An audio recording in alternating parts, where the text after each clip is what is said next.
সুপ্রিয় দর্শক, আসসালামু আলাইকুম। জীবনের গল্পে আপনাদের স্বাগতম। ক্যামেরার সামনে দাঁড়িয়ে আছে এই মুহূর্তে একটি বোন, আমরা শুনবো তারই জীবনের গল্প। আসসালামু আলাইকুম আপু, কেমন আছেন আপনি? ওয়ালাইকুম আসসালাম, আলহামদুলিল্লাহ ভালো। ভালো আছেন? আপনাকে দেখে মনে হচ্ছে আপনি একটু অসুস্থ।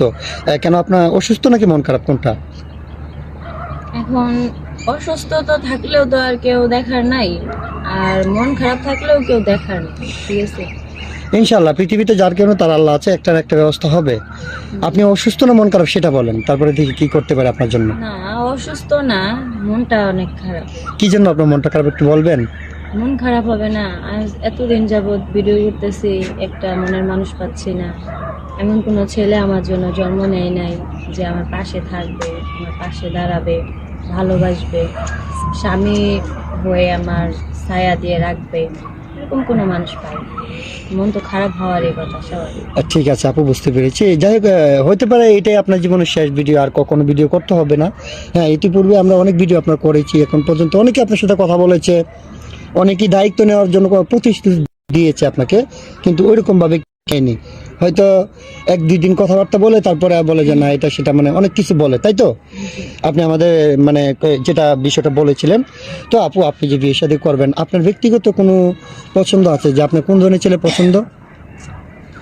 আমার ছেলে যেরকমই হোক, আমার কোনো সমস্যা নাই। হুম।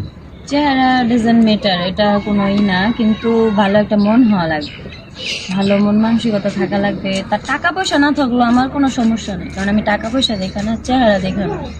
আমি ভালো একটা মনের মানুষ চাই। সে যদি বয়স্কও হয় আমার কোনো সমস্যা নাই, সে বিবাহিত হলেও আমার কোনো সমস্যা নেই, আমি তাকে বিয়ে করব। আপনি চাচ্ছেন একটা ভালো মনের মানুষ, তাই তো? আচ্ছা, ঠিক আছে, সমস্যা নেই, দেখা যায় হয় না। তো এখন আমরা যতটুকু জানি আপনার আব্বু অসুস্থ ছিলেন, আপনার আব্বুর কি অবস্থা সেটা জানেন? হ্যাঁ।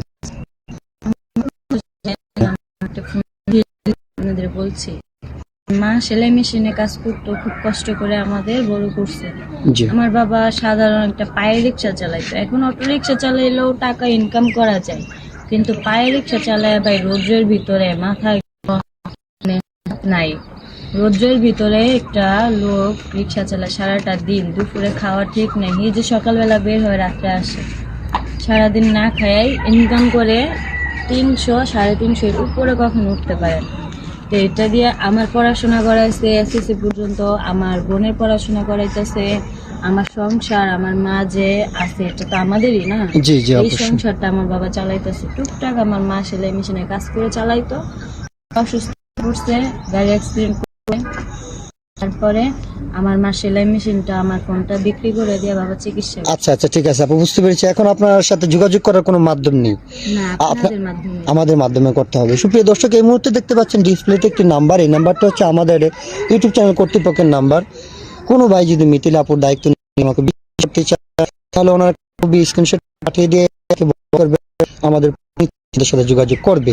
কেউ অযথা অডিও কল দিয়ে আমাদেরকে বিরক্ত করবেন না, তাহলে আমরা